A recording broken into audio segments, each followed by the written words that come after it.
up next we have Michelle Munk talking about SCALPSS. Good afternoon. Can you hear me? Yes, yes, we can hear you. Okay, thanks. All right. Yes, I'm going to talk about SCALPSS. This is a payload that's currently manifested on Eclipse lander. I serve as the principal investigator. Our project is led out of NASA Langley. Rob Maddock is the project manager, and Chai Win is the technical lead. And I'm happy to announce we are proceeding through environmental testing as we speak. So next slide, please. So as Phil talked about a few talks ago, we are concerned about plume surface interaction as larger and larger landers make it to the surface of the moon, and how we're going to both affect those landers and the assets around us as we build a sustainable infrastructure for human exploration. In 2018, in November, we were getting the community for plume surface interaction modeling together to talk about how to put together a project in Space Technology Mission Directorate to develop our modeling techniques and get some ground test and flight test data. And we happened to put together a proposal for SCALPSS, which is stereo cameras for lunar plume surface studies. And we were actually selected in February of 19 under the NASA-provided Lunar Payload Development Program. So this was kind of the first internal solicitation for CLPS payloads. So we were selected, got started a little later in 19, and we are on track to deliver our payload in this October for delivery to the moon on the Intuitive Machines Nova-C lander in October of 2021. So one of the first two CLPS providers. I will note, I won't talk about it a lot today, but we were also just recently approved for small increments on SCALPSS, so we're calling it SCALPSS 1.1 rather than SCALPSS 2.0, to go on CLPS Flight 19D in early 2023. And it will basically be a refly of SCALPSS, incorporating any lessons learned or minor design changes that we find after our first flight to try to reduce the risk and enhance the science. And I'll point out a couple of differences as we go here. I am not a scientist. I am not a photogrammetry expert. So we have lots of participation from experts in the field, from Marshall Space Flight Center in particular, and we are highly leveraging the Mars 2020 EDL, Entry, Descent, and Landing Camera system from Jet Propulsion Laboratory. So they have been indispensable in giving us some leftover hardware and advising us on how to implement it and providing all their lessons learned along the way. So that is our team. Next slide, please. So here are our science objectives. We are trying to, our 4 cameras, I'll just say at the outset, are on brackets that kind of jut out from the base of the Nova-C lander, and they point down towards the surface. And they come on about 30 meters altitude just as the lander turns over to its vertical orientation for its final approach to the surface. So one of the major things we're trying to determine is the onset altitude of ejecta and erosion effects, because that's a big kind of a synchronization point in our simulations of these phenomenon. And then as we, the lander comes down towards the surface, we're recording the 3D crater morphology to estimate the transient crater formation volume rate. So we hope to give Phil all this data and have him compare it to what he's predicted in the past. And then capture the post-landing 3D site alteration.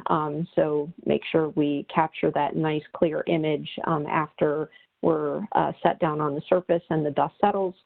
to measure the crater depth, diameter, and the eroded volumes, measure the erosion rates, and quantify the uncertainty in our measurements.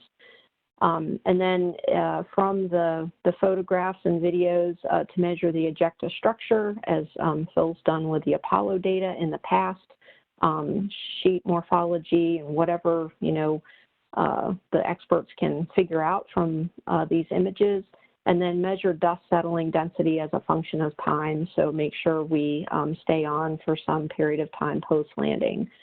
And conduct comparisons, obviously, between predictions and flight reconstructed data, because what we're trying to do is advance and develop our computational models so that we can predict the environments for future landers and for the things in the vicinity of those landers, because we're obviously one of the landing events is one of the biggest events that, causes the dust environment that everybody around us is going to have to deal with. So here are my top questions or unknowns. Really in our modeling, I don't think it's probably a surprise, but knowing what we're landing on is one of the key things.